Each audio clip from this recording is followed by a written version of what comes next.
commending the ECOWAS head of states for a series of meetings aimed at restoring constitutional democracy in Niger Republic.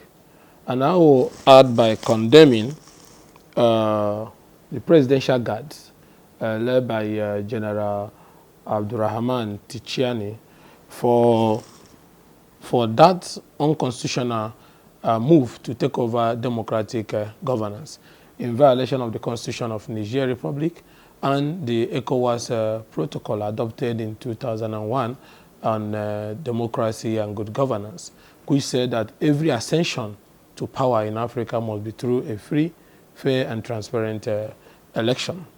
The security implication of what is happening to Niger in Niger is very important because we have been having overflow of insurgent groups and small arms from neighboring North African countries, which has affected our peace and stability. And if we do not restore constitutional democracy as soon as possible in Niger, we are likely going to have an increase in activities of bandits and insurgent groups. For a long time, both from, this is the 5th time this is happening in Niger since they gained independence and after the removal of Tanja in 2010 or thereabout.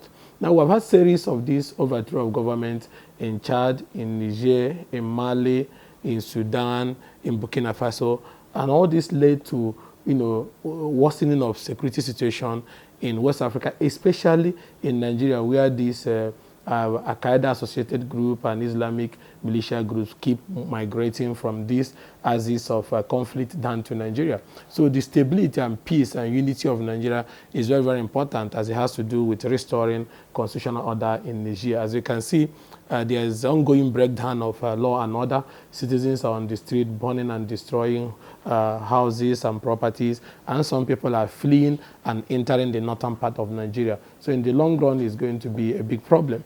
But the essence of this interaction is to make it very clear that we should go past beyond the era of sanctions in West Africa. We use sanctions in Chad, we use sanctions in Burkina Faso, we use sanctions in Mali, sanctions have been used in Sudan, and then these things did not resolve any of those problems. And that is why I'm boldly calling on ECOWAS head of states to adopt a full military action to deploy soldiers immediately to Niger to get Abdurrahman Tichiani arrested and his gang of Coup immediately arrested. Because if we do not use Niger as an example, other volatile West African states might collapse to activities of such men. The audacity of a presidential guard getting up in the morning and locking up their president. But as I'm saying this, I also have to make it very important that part of the problem in Africa is the process with which African leaders get into office. So as we are condemning General Abdurrahman Tichiani and his group of presidential guard who have gone rogue and detained their president, we must also condemn some African leaders who have discredited the sanctity of their people's ballot. Because if Africa had been practicing democracy in accordance with the constitutional provisions and electoral provisions, you will now see that genuine leaders are elected into position of authority. Because the same ECOWAS protocol is like a two-way lane protocol. The same protocol that was adopted in 2011, which said that the only path to ascension of power in Africa is through a free, fair, and transparent election, means that apart from the fact that it condemns military takeover of government, it also condemns flawed election. So all over West Africa and other parts of Africa, we have had cases of strongly disputed elections, which tend to place legitimacy problem on how our leaders emerge. But having said that, it's also important that we say that overthrow of the democratically elected government, even if it's disputed or not, should be frowned at, so that Africa can go past beyond this era or out of a group of people because they are armed, getting up in the morning and toppling a democratically elected government. So I'm appealing, but first of all, I'm commending the ECOWAS head of states led by President Bola Ahmed for the series of meetings they have had in the last few days towards finding the easy path to restoring democracy in Niger. But that we are demanding that the right thing to do is to deploy military action. And when we had problem in Guinea-Bissau, when the attempted coup failed, ECOWAS moved beyond sanction and deployed a strong contingent force, a strong force of 631 soldiers that were drawn from Nigeria and Senegal.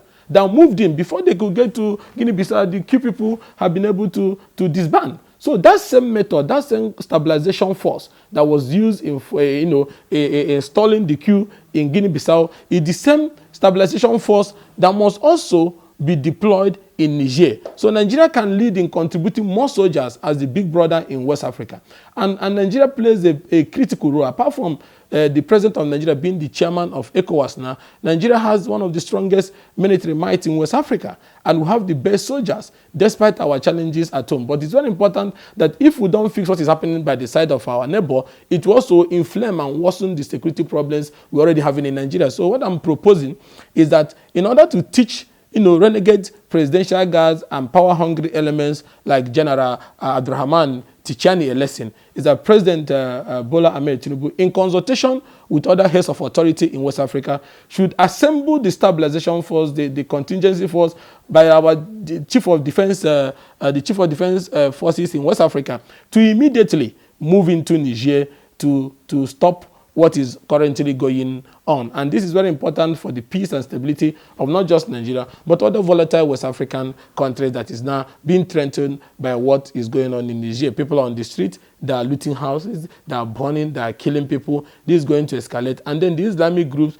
and the Al-Qaeda groups that have been operating in the northern side will capitalize on that to continue to do recruitment and continue to move weapons into neighboring northern states in Nigeria. And that will also worsen our security situation. And that is why I'm proposing a decisive military action to move into Niger with full military force to bring back law and order to Niger, so that the constitutionally elected government of Bazoum can take office back to regain his office immediately. But I must also warn that African leaders must also learn to play by the dictates of the ECOWAS protocol that was adopted in 2001, which says that the only path to ascension of power in Africa should be through a free, fair, and transparent election. Once that is in place, I can tell you that there may be no need for people to continue to take the path of military takeover of government, because leaders who are genuinely elected by their people will be responsible and responsive and will run government in accordance to what will protect the interests of the people.